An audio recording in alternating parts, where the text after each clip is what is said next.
Praise the lord. దేవుని వాక్యాన్ని ధ్యానం చేసుకుందాం. ఈ లోకంలో అనేకమైన శ్రమలు సంభవిస్తూ ఉన్నాయి.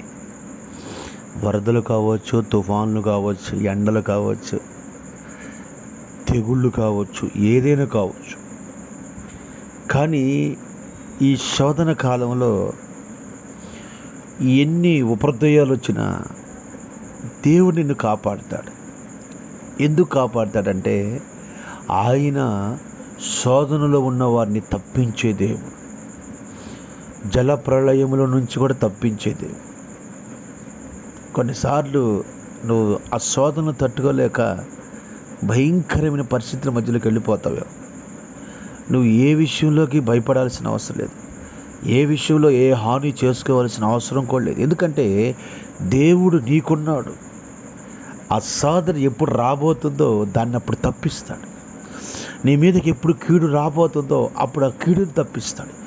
నీ మీదకి ఎప్పుడు ఆ భయంకరమైన శ్రమలు రాబోతున్నాయి అవి తప్పిస్తాడు. ఎందుకంటే నీవు దేవునితో ఉన్నావు కనుక, దేవుడిని నమ్ముకున్నావు కనుక. ఒకవేళ దేవుడిని నమ్ముకోలేని స్థితిలో ఉంటే నమ్ముకోవటానికి ప్రయత్నం చేస్తే ప్రతి ఒక్క ఆపద నుంచి దేవుడు నిన్ను తప్పిస్తాడు. శోధన కాలంలో తొలగిస్తాడు. నీ యొక్క ఆ కన్నీళ్ళకి కారణమవుతున్న సమస్యల నుంచి విడిపించి నిన్ను అద్దరికి నడిపిస్తాడు. శోధనకి భయపడవద్దు. నా ప్రభువు నిశ్చయంగా నీకు తోడే ఉండి నీ ప్రతి శోధన కాలంలో నేను తప్పించి నిన్ను నీ కుటుంబాన్ని ఆశ్రదించునుగాక. ఆమేన్, ఆమేన్.